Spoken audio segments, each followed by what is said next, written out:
your elbow, mate. There you go. It's going to collide. That's what I mean about them little bumps I was talking about. Bunting's not exactly an extreme sport. They even rejected our Red Bull application.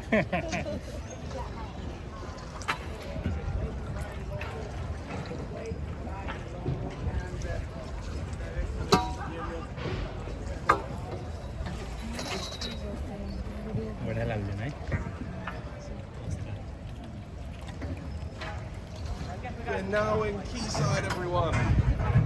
Going past Quayside. Did all of you meet the shifty salesman? Yeah.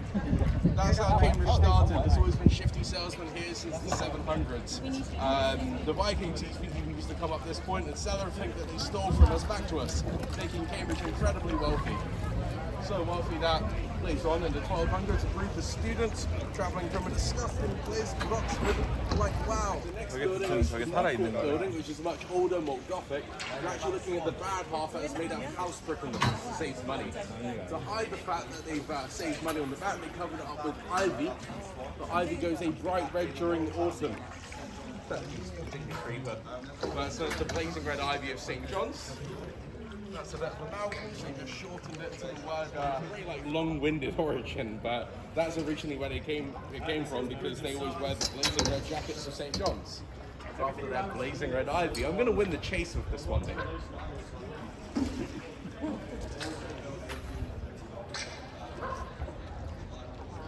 This bridge, we just passed on that. This one is the bridge of Sighs. It's named after a bridge in Venice that goes between the jail and the courthouse. You sighs, you walk across it, you're going to get your sentence. However, in this case, it goes in between the student accommodation and the exam offices. So you sighs, you walk to go and get your grades. It's basically like a room where you go to have a chat with your master about how well you're doing. Loads of them around the world. There's one here in Cambridge, one in Venice, rubbish one in Oxford, one in the Venetian Hotel in Las Vegas, and there's one in Macau. Location are probably one of the casinos you size, you have the money, and the one in Oxford you size, you think it's Cambridge. Taking a few of us out.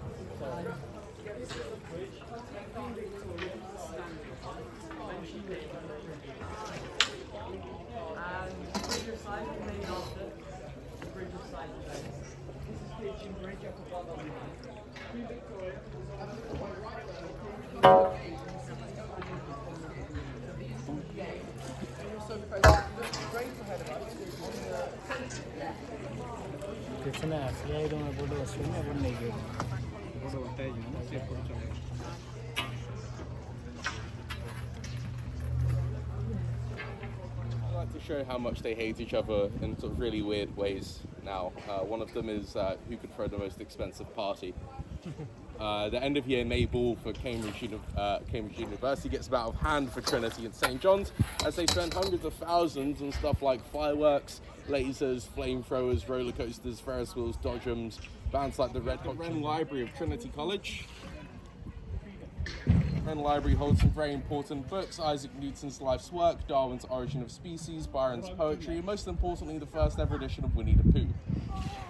Yeah, no one really cares about the others after I mentioned Winnie. It's also why Isaac Newton first mentioned the speed of sound. The bottom floor is actually flood-proof. It's completely empty. Isaac Newton used the empty space to make echoes, so he'd wait for the echo to bounce back, speeding his distance over time. He had the speed of sound. He was 10% off as he measured it by ear with a metronome. The building on the left is actually meant to look like a ship coming onto the river. It's a little nod to their contributions to maritime law. They pretty much wrote all of the maritime law at Trinity Hall.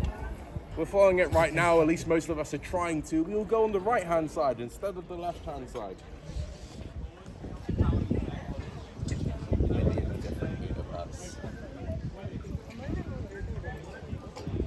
Maybe that's how she sort of like killed her husband, was with the ear piercings. Ear infection. On the left is King's College. King's was founded in 1441 by King Henry VI. King Henry VI was made a king as a very young boy, and he didn't like the fact that his friends were going to leave him and go off and study elsewhere in the country. So he made them their own schools. Oh, it's quite fascinating. It's not that cute, really, because he basically gave them all medical degrees. Oh, you're saying it's a bit Yeah, who you know vibe, nepotism. yeah. All of the lords of the country would go Like a to. casino. It's like going to Las Vegas. Learn life skills from gambling. Learn to recite poems off by heart.